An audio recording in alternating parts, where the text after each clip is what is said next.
क्रमांक 138, योहानाचं शुभवर्तमान अध्याय 8 वचन 2 ते 7 मी वाचतो, सर्वांनी लक्ष द्या. नंतर पहाटेस तो पुन्हा मंदिरात आला. तेव्हा सर्व लोक त्याच्याकडे आले आणि तो बसून त्यांना शिकवू लागला.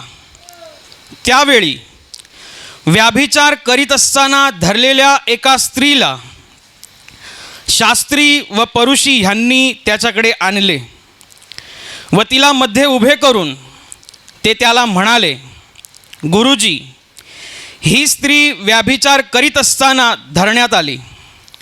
मोशेने नियमशास्त्रात आम्हाला अशी आज्ञा दिली आहे की अशांना दगडमार करावा. तर आपण हिच्याविषयी काय म्हणता? त्याला दोष लावायला आपणास काहीतरी मिळावे म्हणून त्याची परीक्षा पाहण्याकरिता ते असे म्हणाले. येशू तर खाली ओनवून बोटाने जमिनीवर लिहू लागला आणि ते त्याला एकसारखे विचारित असता तो उठून त्यांना म्हणाला, तुम्हामध्ये जो निष्पाप असेल त्याने प्रथम तिच्यावर दगड टाकावा. Hallelujah, hallelujah, hallelujah, hallelujah, hallelujah, hallelujah, hallelujah, hallelujah. परमप्रधान परमेश्वराचा एकमेव पुत्र प्रभू येशू ख्रिस्त ज्यावेळेस या पृथ्वीवरती होता आणि त्याच्यासोबत त्याच्याद्वारे आणि त्याच्या ठाई जितकी कार्य अद्भुत चिन्ह घडली त्याविषयी बायबल सविस्तर साक्ष देतं. बायबलमध्ये लिखित स्वरूपात आजही आहे, जे आपण वाचून आपण आजही समजतो की परमेश्वराची कार्यप्रणाली किंवा परमेश्वराचे काम करण्याची पद्धत, परमेश्वराची योजना, ह्या संबंध गोष्टी आपल्याला आजही बायबलमधून कळतात. प्रभू येशू ख्रिस्ताच्या सोबत जी एक घटना घडली त्याच्याविषयी आज आपण वाचलं. प्रभू येशू ख्रिस्त या पृथ्वीवरती परमेश्वराचं मन, परमेश्वराची योजना, परमेश्वराचं हृदय या जगामध्ये सांगायला आला आणि तो हे काम करत असताना त्याच्यासोबत जी एक घटना घडली ती अशी होती की येशू ख्रिस्त गावागावामध्ये, नगरानगरामध्ये, प्रांतामध्ये जाऊन देवाच्या राज्याची सुवार्ता पसरवत, पश्चातापाविषयी सांगत आणि आपलं हृदय परमेश्वरासाठी उघडं करण्यासाठी तो ह्या गोष्टीविषयीची साक्ष देत होता, ह्या गोष्टीविषयीची तो उपदेश देत होता. आणि हे होत असताना नियमशास्त्रांमध्ये परमेश्वराने लोकांकरिता ज्या उन्नतीच्या, आशीर्वादांच्या योजना लिहिलेल्या आहेत त्या योजना येशू ख्रिस्त अगदी सहज समजेल, पटेल, उमजेल अशा पद्धतीने लोकांना तो सांगायचा आणि लोकांना ह्या गोष्टी अगदी आनंदाने ते स्वीकारायचे, कारण त्यांना असं काहीतरी कळत होतं जे आजपर्यंत उभ्या जगामध्ये त्यांना कळालं नव्हतं. त्यांच्या संबंध आयुष्यात त्यांना कधी हे कळालं नव्हतं. ना कुठल्या धर्मपंडिताकडून, ना कुठल्या याजकाकडून, ना कुठल्या फरुशाकडून, ना कुठल्या शास्त्रीकडून, कोणाकडनंही कळालं नाही. ज्याला लोक शास्त्रांचे तरवेद समजतात, ज्याला लोक शास्त्रांचे अभ्यासक समजतात, ज्याला लोक शास्त्रांविषयीचे जाणकार समजतात, अशा लोकांना सुद्धा परमेश्वराचं मन व्यवस्थित सांगता आलं नाही. परंतु येशू ख्रिस्ताने ते सांगितलं. परमेश्वराने जे काही अगोदर लिहून ठेवलेलं आहे, परमेश्वराने जे काही अगोदर सांगितलेलं आहे त्या सगळ्या गोष्टीविषयीची परिपक्वता परमेश्वर प्रभू येशू ख्रिस्ताने समस्त जगासमोर सांगितली, किंबहुना त्यांनी ती दाखवली. आणि असं असताना लोक, शास्त्री वर्ग, फरुशी वर्ग, याजक वर्ग, धर्मपंडित, धर्मपुढारी, धार्मिक गोष्टींचे शिकवणारे ह्या लोकांना सोडून लोक येशूच्या मागे जायचे, येशूचं ऐकायचे. कारण येशूच्या शब्दांतून मनुष्याला एक आत्मिक शांती मिळायची. येशूच्या शब्दातून मनुष्याला परमेश्वराचं मन आणि परमेश्वराच्या हृदयामध्ये चालू असलेली योजना अगदी स्पष्ट समजायची, म्हणून लोक येशूच्या मागे जायची. आणि त्यावेळेचे जे नियमशास्त्राचे शिक्षक होते, त्यावेळेचे जे स्वतःला नियमशास्त्राचे जाणकार म्हणवायचे, ज्याला आता तुम्ही धर्मपंडित म्हणू शकता, धर्मपुढारी म्हणू शकता, शास्त्रांचा अभ्यास करणारे म्हणू शकता, अशा लोकांकडे कोण जायचं नाही. कारण त्यांना त्यांच्या गोष्टी कठीण वाटायच्या, मुळात ते त्यांनाच समजलेलं नसायचं, म्हणून त्यांना सांगताना जड जायचं. परंतु येशू ख्रिस्त स्वर्गातून आल्यामुळे त्याला स्वर्गाच्या सर्व गोष्टी ठाऊक आहेत. येशू ख्रिस्ताविषयी तर साक्ष अशी आहे की जो वरून येतो तो सर्वांच्या वर आहे आणि तो सगळ्या स्वर्गाच्या गोष्टी बोलतो, सगळ्या वरच्या गोष्टी बोलतो. आणि येशू ते करत होता. लोकांचा फार मोठा जमावडा, लोकांचा फार मोठा समूह येशू ख्रिस्ताच्या मागे चालत होता. येशूचा अनुयायी तथा येशूचा शिष्य होण्याची त्यांची उत्कंठा होती. आणि असं असताना शास्त्री वर्गाला, याजक वर्गाला, धर्म शिक्षणाचे शिक्षण देऊ पाहणाऱ्या लोकांना येशूची चीड निर्माण व्हायची की आम्ही आमच्या आयुष्याची कित्येक वर्ष शास्त्रांचा अभ्यास करण्यामध्ये घालवली. आजही लोक देवाविषयीचं ज्ञान संपादन करण्यासाठी कुठल्या तरी रानावनामध्ये, जंगलामध्ये, कुठल्या तरी हिमालयामध्ये जाऊन बसतात. का तर त्यांना काहीतरी देवाचं आध्यात्मिक ज्ञान प्राप्त होईल. तसे हे शास्त्री लोक होते त्यावेळेचे. त्यांनी आपल्या आयुष्याचं अर्ध आयुष्य ते शास्त्रांचा अर्थ समजण्यामध्ये, देवाच्या गोष्टी समजण्यामध्ये, देवानी काय लिहिलंय ते शिकण्यामध्ये त्यांचं अर्ध आयुष्य त्याच्यातच जायचं. आणि म्हणून त्यांना ती चीड होती की लोक आमच्याकडे येत नाही आहेत, लोक आम्हाला मानसन्मान देत नाही आहे. पण हा येशू, त्यांना येशू डोळ्यांनी दिसत होता. तो एकदम कोवळा तरुण होता, 31, 32 किंवा 33 वर्षाचा असेल.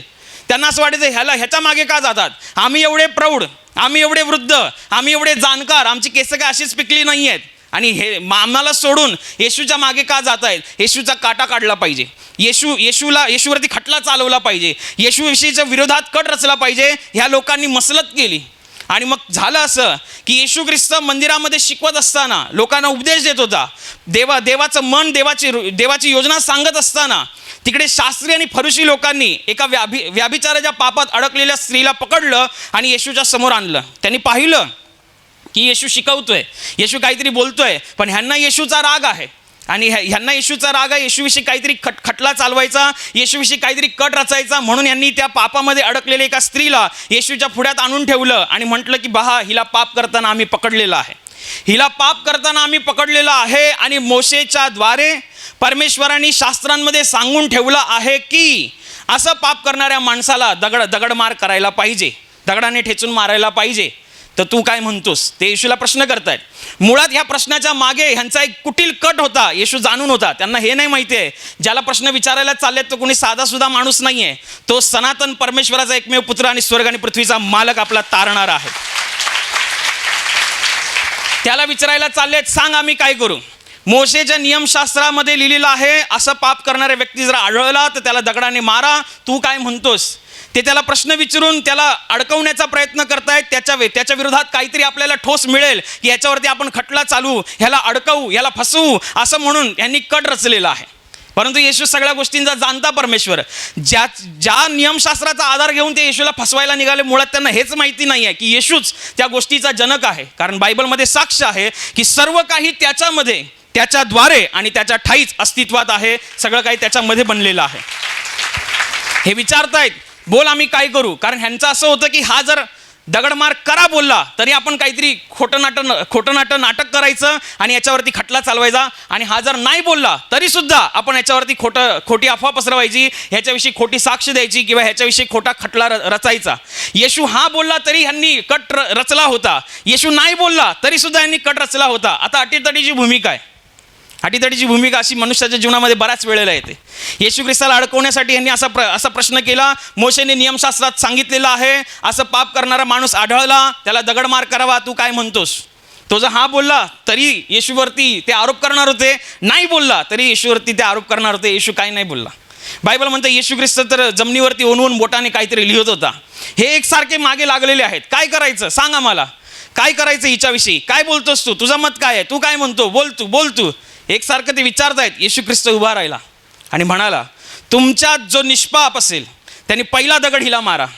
बायबल असं म्हणतं, येशूचे शब्द ऐकताच क्षणी उपस्थित असलेल्या लोकांच्या हृदयामध्ये एक कापरी भरते आणि म्हाताऱ्यापासून लहान मुलापर्यंत सगळे लोक दगड टाकून आपापल्या घरी निघून जातात. ती स्त्री वाचली जाते.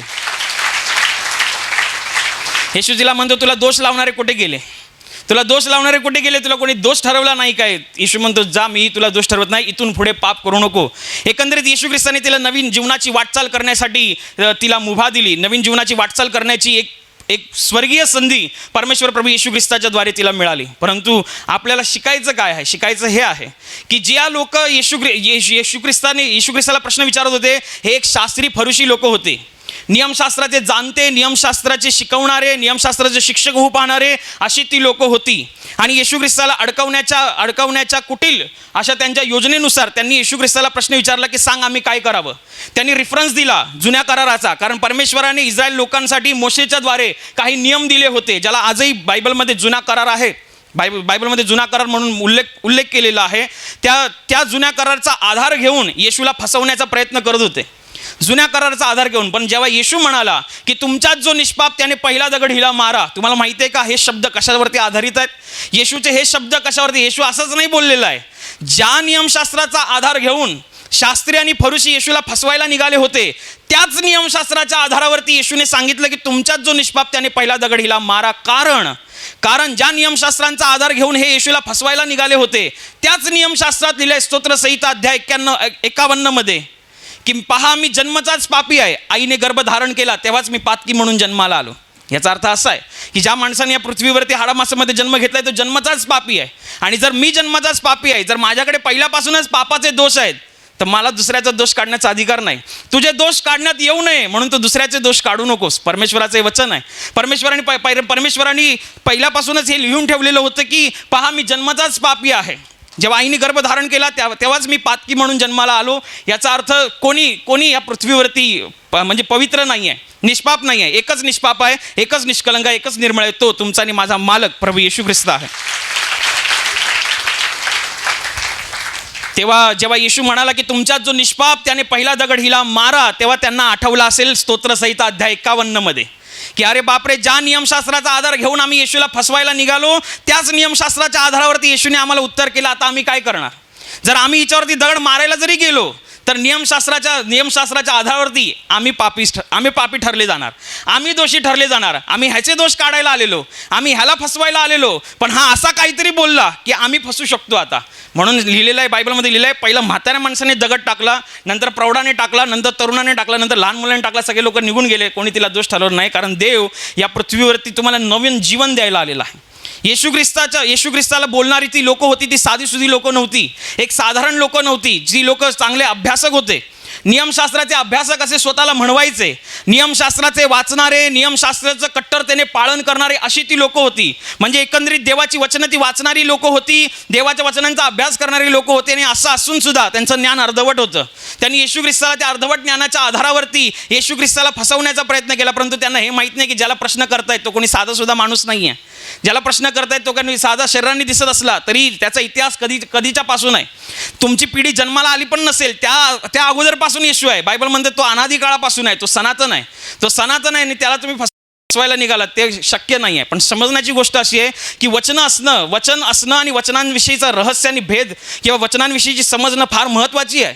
शास्त्री आणि फरुशी हे वाचत होते, यांनी आपलं अर्ध आयुष्य त्या वाचण्यामध्ये घालवलं, परंतु जे वाचत आहेत त्याचा अर्थ समजण्यामध्ये त्यांनी वेळ घालवला नाही. वाचलंय आम्ही फक्त इतिहासाचं पुस्तक वाचलं समान त्यांनी वाचलं असेल. जेव्हा तुम्ही देवाच्या राज्यामध्ये विश्वासाच्या प्रवासामध्ये असता, तुम्ही देवाचं वचन वाचता, चांगली गोष्ट आहे. परंतु देवाचं वचन वाचल्यानंतर त्या वचनांवरती मननचिंतन असणं, त्या वचनांवरती विचारविमर्श असणं, हे सुद्धा तितकंच महत्त्वाचं आहे. बायबलमध्ये लिहिलेलं आहे, देवाचे वचन म्हणजे आत्म्याची तलवार आहे. परमेश्वराने या पृथ्वीवरती मनुष्याला एक आत्मिक हत्यार दिलेलं आहे, ते म्हणजे आत्म्याची तलवार म्हणजे देवाचं वचन. तुमच्याकडे देवाचं वचन आहे, तुम्हाला कोणी फसवू शकत नाही. तुमच्याकडे देवाचं वचन आहे, तुमच्या विरोधात असलेल्या कुटील योजना तुम्ही रद्द करू शकता. तुमच्याकडे वचन आहे, तुमच्याकडे देवाची योजना आहे. फक्त वचन, त्या वचनांविषयीची समज असणं सुद्धा तितकंच महत्त्वाचं आहे. वचन किती लोक मी पाहिलेले जे किती बायबलविषयी तरबेज आहेत, नुसती तरबेज, परंतु वचनांविषयीचा समज नसल्यामुळे गडबड होते. वचनांविषयीचं नॉलेज नसल्यामुळे गडबड होते. किती लोक प्रार्थना करताना आवर्जून प्रार्थना करतात, मन लावून प्रार्थना करतात. डोक्यात दुखलं, पाठीत दुखलं, पोटात दुखलं की एकदम मन लावून प्रार्थना करतात. का? तर मला बरं व्हायलाच पाहिजे. परंतु बायबल वाचत असताना हलगर्जीपणाने बायबल वाचाल तर नाही चालणार. बायबल वाचल्यानंतर तुम्ही ते समजून घ्या, परमेश्वराकडनं ते समजून घ्या, परमेश्वराकडनं ते शिकून घ्या, परमेश्वरासमोर बसा. बायबल वाचताना पुरा कसा वेळ द्या. किती लोक एका ठिकाणी बायबल चालू असतं, एका ठिकाणी मोबाईल चालू असतो. पण प्रार्थना करताना असं नाही, त्यांना माहिती आहे प्रार्थना बाबा करायलाच पाहिजे, नाही तर माझं दुखतंय ते बरं कसं होणार. प्रार्थना बाबा करायलाच पाहिजे, नाही तर माझा पगार कसा वाढणार. प्रार्थना करायलाच पाहिजे. बायबल काय नाही वाचलं तरी चालतं. यूट्यूबवरती मी प्रवचन बघताय, चांगली गोष्ट आहे, पण तुम्ही वैयक्तिक पण बायबल वाचलं पाहिजे. ज्यांना बायबल वाचायला येत नाही, ज्यांना वाचायलाच येत नाही, त्यांनी सुद्धा देवाकडे जेव्हा प्रार्थना केली की आम्हाला तुझं बायबल तरी वाचता यावं, तेव्हा स्वर्गाच्या राज्यातून हालचाल झाली आणि बायबल वाचण्यासाठीचं दान त्यांना मिळालं. का असं आहे? कारण देवाची ही इच्छा आहे की तुम्ही त्याची वचनं समजावी, त्याची वचनं शिकून घ्यावी. त्याची वचनं जर तुम्हाला समजली, त्याची वचनं जर तुम्ही शिकून घेतली, त्याच्या वचनांवरती जर मननचिंतन केलं तर तुम्ही आहात तसे राहणार नाही. त्याच्या वचनांवर जर तुम्ही मननचिंतन केलं तर सैतानाच्या योजना तुम्ही उधळून लावू शकता. सैतानाचे जे डावपेच तुमच्या विरोधात आहेत, तुमच्या जीवनामध्ये ज्या अटीतटीच्या भूमिका सैतान उत्पन्न करू पाहतोय, सगळ्यातून तुम्ही सहज पार जाल जसं येशू ख्रिस्त पार गेला. तुम्ही बायबल वाचणार असाल तर तुम्हाला समजेल की येशू ख्रिस्ताची जेव्हा अभयारण्यामध्ये परीक्षा झाली, तेव्हा त्या अभयारण्यामध्ये परीक्षा झालेली असताना सैतानाने त्याची परीक्षा पाहिली, तेव्हा त्याला मंदिराच्या शिरोभागी उभं केलं. आणि सैतान येशूला म्हणाला की तू खाली उडी मार, या मंदिराच्या शिरोभागी जो उभा आहेस तू खाली उडी मार. म्हणजे शास्त्रांमध्ये लिहिलेलं आहे. कशामध्ये? शास्त्रांमध्ये परमेश्वराने हे सांगितलेलं आहे. तो तुझ्याविषयी आपल्या दूतांना आज्ञा करील आणि तुझा पाय धोंड्यावर आपटण्या अगोदरच तो तुला हातावर झेलून धरेल. हे लिहिलेलं आहे. हे ओरिजिनलमध्ये बायबलमध्ये हे वचन आहे. या वचनांचा रेफरन्स घेऊन सैतान येशूकडे आला आणि येशूला म्हणतो मार उडी खाली, मार उडी. तू जर देवाचा पुत्र आहेस ना तर मार खाली उडी. तू जर देवाचा पुत्र आहेस तर तू खाली उडी मारशील. तर तुझ्याविषयी लिहिलेलं आहे की तो आपल्या दूतांना आज्ञा करील आणि तो आपल्या दूतांना आज्ञा करेल आणि तुझा पाय धोंड्यावर आपटण्या अगोदर ते तुला आपल्या हातावर झेलून धरतील. पण येशू ख्रिस्त सर्व गोष्टीचा जाणता परमेश्वर आहे, त्याला बरोबर माहिती आहे. तेव्हा येशू ख्रिस्तांनी सांगितलं की पवित्र शास्त्रात हे सुद्धा लिहिलेलं आहे की परमेश्वर जो तुझा देव त्याची परीक्षा पाहू नकोस. आणि सैतान तिकडून निघून गेला. परमेश्वर जो तुझा देव त्याची परीक्षा पाहू नको, सैतान तिकडून निघून गेला. त्याच्या जागी जर आपण असतो आणि त्याने आपल्याला ओपन चॅलेंज केला असता, तू मार उडी, तू मार उडी, तू बायबल वाचणार आहेस ना, का तू बायबलमध्ये हे नाही वाचलंस की तू खाली उडी मारल्यानंतर तो तुझ्या दूतांना आज्ञा करील आणि तो तुझा पाय धोंड्यावर आपटायच्या अगोदर, तुला ठेच लागण्या अगोदर तो तुला आपल्या हातावर झेलून धरशील. तुम्ही काय कराल? तुमच्याकडे येशूसारखं वचन पाहिजे. येशूसारखं वचनांची समज पाहिजे. येशूसारखं वचनांचा अर्थ तुमच्याकडे पाहिजे. आणि हा अर्थ मिळतो, आजही मिळतो पवित्र आत्म्याच्या द्वारे. पण लोकांना फक्त वाचून इतिहासाचं पुस्तक नाही आहे हे, की राजे महाराजे होते मग त्यांनी एवढे गड जिंकले आणि तेवढे झाले, ते नाही आहे हे स्वर्गाचं पुस्तक आहे. जे वाचाल आणि हृदयात ठेवाल तर स्वर्गाचं राज्य तुमच्यासाठी उघड केलं जाईल.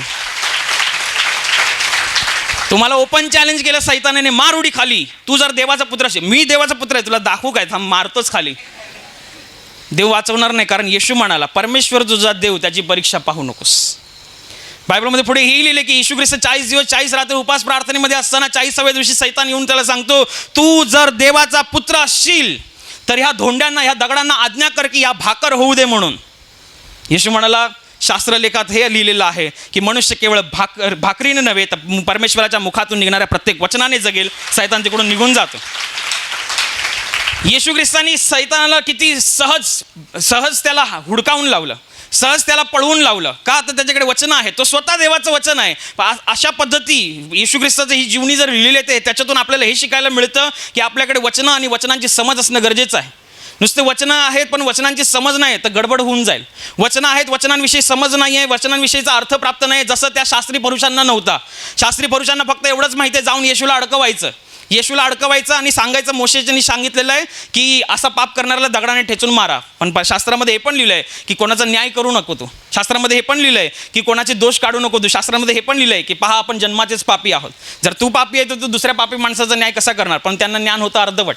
देवाच्या गोष्टींविषयी आपल्याला ज्ञान असणं फार गरजेचं आहे. देवाची वचनं वाचायला पूरक वेळ देणं गरजेचं आहे. वाचतात लोक, नाही असं नाही आहे, वाचतात. परंतु वाचल्यानंतर ते जे वचन वाचलं त्या वचनांना समजण्यासाठी तुम्ही देवाकडे किती प्रार्थना केली? ते वचन समजण्यासाठी तुम्ही देवासमोर किती वेळ घालवलात? ते वचन वाचल्यानंतर ते समजण्यासाठी देवाकडे किती प्रार्थना व याचना केली? जेव्हा तुम्ही प्रार्थना याचना करा, पूरक वेळ देणं महत्त्वाचं आहे. पूरक वेळ.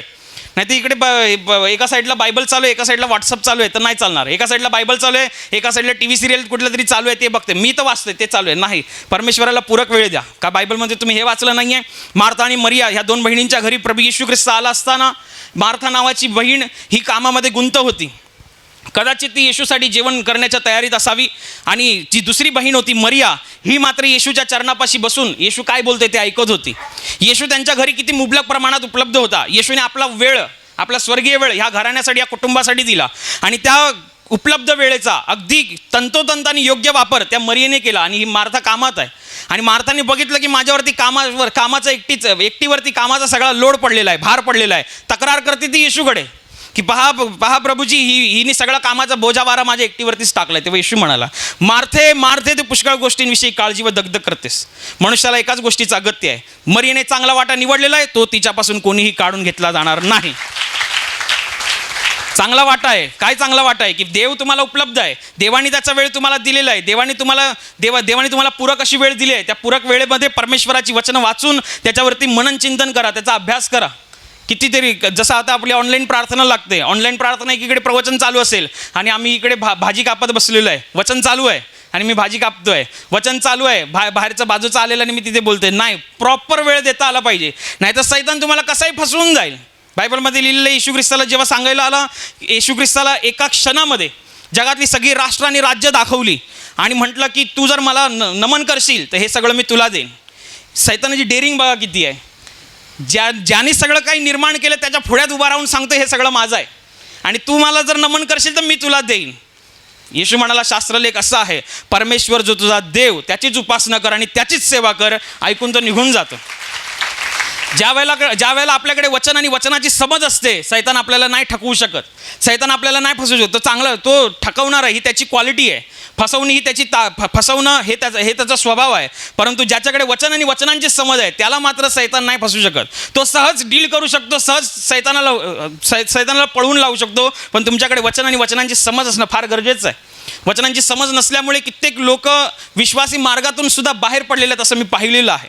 एकदा येशू ख्रिस्त मंदिरामध्ये सभास्थानामध्ये काही शिकवत असताना तिकडे पण ती शास्त्री फरीसी उभी होती. येशू जिकडे कुठे जाईल तिकडे माणसं तर जायचीच, पण ही लोक मागणं जायची. काय बोलतो हा, असं काय बोलतो हा की आम्हाला नाही माहिती, असा काय सांगतो हा की जे आम्हाला नाही माहिती. का बरं हे लोक याच्या मागे जातात. ही लोक त्यांच्या मागणंच असायची. आणि येशू ख्रिस्त जेव्हा सभास्थानात शिकवत होता तेव्हा ते तिकडे शास्त्री फरीसी अभ्यासक जाणते सगळे लोक तिकडे होते.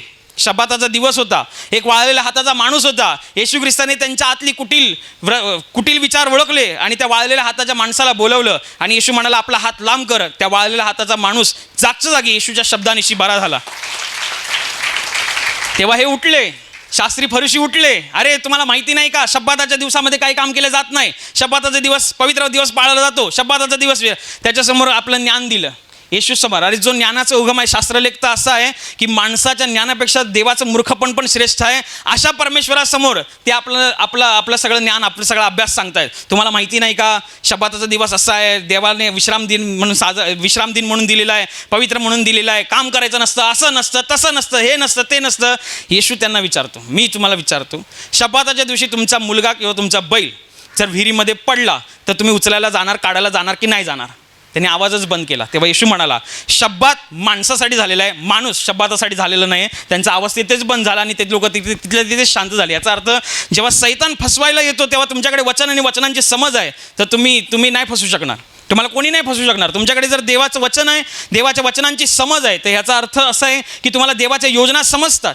प्रेषित पौल जो येशू ख्रिस्ताचा झंझावाती कार्य करणारा शिष्य होता, अगदी तुफान पद्धतीने त्यांनी या जगामध्ये देवाचं कार्य केलं. हा प्रेषित पौल स्वतःमध्ये जबरदस्त सामर्थ्याने भरलेला. एवढं सामर्थ्य की त्याच्या सामर्थ्याविषयी बायबलमध्ये एका ठिकाणी असा उल्लेख आहे की रुमाल आणि फडकी त्याच्या अंगावरती टाकली जायची आणि तेव्हा ती रुमाल आणि फडकी त्याच्या अंगावरती टाकून दिल्यानंतर ती रुमाल फडकी जेव्हा आजारी माणसावर टाकली जायची तेव्हा ती आजारी माणसं जागच्या जागी बरी व्हायची. इतका प्रचंड सामर्थ्याने तो होता. मेलेल्या माणसाला त्यांनी मिठी मारली, त्या मेलेल्या माणसामध्ये प्राण आला. इतका तो जबरदस्त सामर्थ्याने भरलेला देवाचा शिष्य. याच्या शरीरामध्ये एक वेदना होती आणि ही वेदना निघून जावी, याच्या शरीरामध्ये जो त्रास होता तो त्रास निघून जावा म्हणून बायबल म्हणतं की त्याने 3दा देवाकडे प्रार्थना केली की माझा हा त्रास काढून टाक, माझी वेदना निघून जाऊ दे म्हणून. आणि 3ऱ्या वेळेला त्याच्या त्या प्रार्थनेला असं उत्तर आलं की ही माझी कृपा आहे जी तुला पुरेशी आहे. प्रगटीकरणाच्या विपुलतेमुळे मी चढून जाऊ नये म्हणून माझ्यामध्ये सैतानाने काटा ठेवला आहे. ही देवाची योजना त्याला समजली. कधी त्यांनी प्रार्थना केली असेल की बाबा मी एवढा काम करतो तुझ्यासाठी एवढी धावपळ करतो, तुझ्यासाठी एवढं मी लोकांशी बोलतो, एवढी लोक बरी करतो तू माझ्याद्वारे, पण माझं असं का आहे? आणि मग 3दा त्यांनी प्रार्थना केली, पण 3ऱ्या प्रार्थनेला देवाचं वचन त्याला प्राप्त झालं. तो रेमा वर्ड त्याला प्राप्त झाला आणि त्या देवाचं वचन प्राप्त झाल्यानंतर त्याला कळालं की ही जी वेदना आहे माझ्या अंगामध्ये ही देवाची एक कृपा आहे, ही माझ्या भल्यासाठीच आहे, हे त्याला कळालं. जर त्याच्याकडे ते देवाचं वचन नसतं तर ज्या ठिकाणी लिहिलेलं आहे की त्यांनी 3दा प्रार्थना केली त्याच्या पुढच्या पानांमध्ये पण असं लिहिलेलं असतं की प्रेषित पौलाने परत एकदा प्रार्थना केली. त्याने परत कधी प्रार्थना नाही केली. जेव्हा त्याला देवाचं वचन प्राप्त झालं, त्याच्या शरीरामध्ये जी वेदना आहे, त्याच्या शरीरामध्ये जो त्रास आहे, त्या त्रासाविषयी देवाचं मन काय आहे, देवाची योजना काय आहे, हे जेव्हा त्याला वचनांच्या स्वरूपात देवाकडून कळालं, त्यांनी परत कधी काय केलं नाही. पण जर त्याच्याकडे वचनच आलं नसतं तो एकसारखं त्यांनी तो तगादा लावला असता की मला बरं कर. देव म्हणेल अरे पण माझं तर ही योजना आहे. तुमचं लक्षच म्हणजे देवाचं वचन आपल्यावरती असलेली देवाची योजना प्रगट करतं. आपण त्याच्या जागी असलं आपण सतत प्रार्थना करत, देव बरं करत नाही, मी प्रार्थना करतोय देव का ऐकत नाही, देवाचं लक्ष नाही, मी रडतोय, हे आहे ते आहे. देवाकडे लक्ष द्या. देवाची वचनं पहा, देवाचे वचन समजण्यासाठी वेळ द्या, देवाचं वचन ऐकताना वेळ द्या, प्रॉपर वेळ. प्रार्थना करताना सांगावं लागत नाही प्रॉपर वेळ कसा द्यायचा आहे, ते बरोबर समजतं. ती वेदना सांगते प्रार्थना करायची आहे तुला. अर्ध्या रात्रीमध्ये जरी छातीमध्ये दुखलं की बरोबर तुम्हाला समजतं प्रार्थना करायची आहे. पण असं कधी बायबल वाचताना होतं आहे का? प्रार्थना करताना सगळे लोक फर्स्ट लाईनवरती आहेत, प्रथम स्थानावरती. बायबल वाचताना ते बायबल वाचायची गरज नाही. आम्ही ऑनलाईनची प्रवचनं बघतो, आम्हाला पुरेशी आहेत. तुम्हाला वाचली पाहिजे, देवाने तुमच्यासाठी पण दिले, तुम्ही वाचा ते. कदाचित कुठल्या वचनाच्या द्वारे देव तुम्हाला कुठली योजना समजावेल, तुम्हाला नाही समजणार. पूरक वेळ द्या. बायबल वाचलं मी झालं संपलं, बायबल ठेवून दिलं नाही. पूरक वेळ द्या. प्रभू जे मी वाचलं ते मला समजाव, प्रभू जे मी वाचलं ते मला शिकव, प्रभू जे मी वाचलंय ते तुझ्या पाळकाच्या द्वारे सांग, ते तुझ्या दासाच्या द्वारे सांग. असं काहीतरी माध्यम लाव की ते माझ्याविषयी ह्या वचनातून तुला जे सांगायचे ते मला सांग. प्रॉपर वेळ द्या.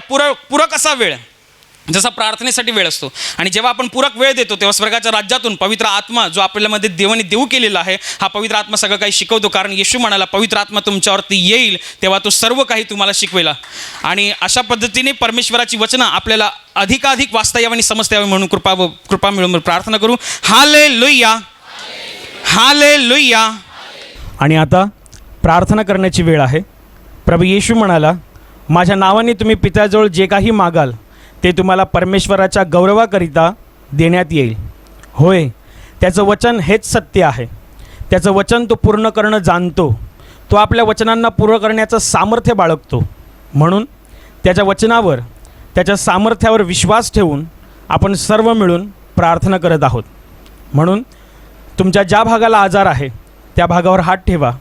तिथे हात ठेवणं शक्य नसेल तर आपल्या छातीवर हात ठेवा. तुमच्या जीवनातील आणि शरीरातील प्रत्येक दुःख, संकट आणि आजार प्रभू येशूच्या पवित्र नावाने या क्षणाला नष्ट होत. तुमच्या जीवनातील बंधनं आणि श्राप प्रभू येशूने वाहिलेल्या त्याच्या पवित्र रक्ताद्वारे या क्षणाला तुटून जावत. तुमच्या जीवनातील समस्या आणि सैतानाचा भयावह अंधार प्रभू येशू ख्रिस्ताच्या दिव्य आणि पवित्र प्रकाशामध्ये पूर्णपणे नष्ट होत तुमच्यावर, तुमच्या कुटुंबावर प्रभू येशू ख्रिस्ताचे महान आशीर्वाद येऊत. आमेन.